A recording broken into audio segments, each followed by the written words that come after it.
హోలీ హోలీ హోలీ హోలీ హోలీ ఏ అబ్బా గిదివందాక హోలీ సమ్మరల్లా వాళ్ళు ఎంజాయ్ చేసింది చూస్తే నాకు సుత ఊపత్తుంది కానీ స్టూడియోలో ఉంటుంది మనం అది సరే కానీ ఇప్పుడు ఒక హాట్ ముచ్చట చెప్పుకుందాం. మళ్ళా తెలంగాణ రాజకీయం మరీ ముఖ్యంగా అరంగల్ రాజకీయం చూడరా సుతరం అన్నట్టు అవుతుంది కావచ్చు. ఈ నొద్దులు ఒక లెక్క ఇప్పుడు ఒక లెక్క రాస్కొరస్సాంబా అనుడే అవుతుంది కావచ్చు. ఇంతకు ఏంది అంటారా? తెలంగాణ రాజకీయం మల్లో మలుపు తిరిగింది. వరంగల్ నాయకుల పేర్లు తీస్తే కొండ సురేఖ మేడమోళ్ళ పేర్లు ముందుగా వినిపిస్తాయి. ఇళ్ళ బిడ్డే సుష్మిత మేడం ఇప్పుడు రాజకీయాలకు దిగుతుందట. పరకాల గడ్డ మీదనే ఓటీనట. కొమ్మాల జాతరకొచ్చిన సుష్మితక్క పోటీ పక్కా, ఎన్నికలలో నిలబడతా అని కన్ఫర్మ్ చేసింది. మీ బాధను తీరుస్తానని ఈ సవినయంగా చెప్తున్నాను. నా రాజకీయ ప్రస్థానం కూడా ఇక్కడి నుంచే స్టార్ట్ అయిందని చెప్తున్నా.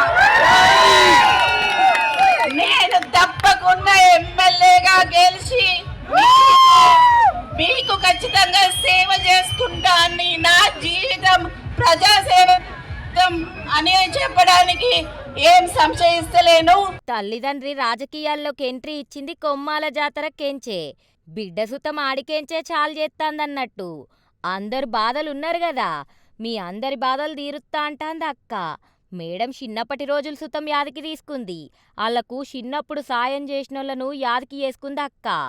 అంత మంచిగానే ఉంది గాని కొండూళ్ళంటే ఏందో చెప్పుకుంటా దమ్కి ఇచ్చినట్టు ఉంది. అయినా గౌరవం ఉండేటట్టు చెప్పాలి గాని దమ్కీలిచ్చుడేందో అంటాండ్రు కొందరు. తండ్రి గురించి మస్తు గొప్పలే చెప్పింది పోన్రి. అయినా అందరికీ ఈ విషయం తెలుస్తుంది. కొన్న మురళి మాట్లాడిందంటే ఎదురుంగున్నోడి ఆల్రెడీ 3-4 గుండెలో వండుకొని అయింది. ఈసారి కూడా ఇప్పటి నుంచి కొమ్మల జాతర సాక్షిగా వండుకుంటాడు ప్రతి ఒక్కడు. పరకాలకెంచి పోటీ చేస్తా, ఎమ్మెల్యే అయితా, అందరి బాధలు తీర్తా, మీకు సేవలు చేసుకుంటా, రెడీగున్నా అని చెప్పి గట్టిగానే మాట్లాడింది. కానీ వాళ్ళ బాపు మెల్లగా మాట్లాడు, ప్రశాంతంగా మాట్లాడని చెప్పి పంపిండట.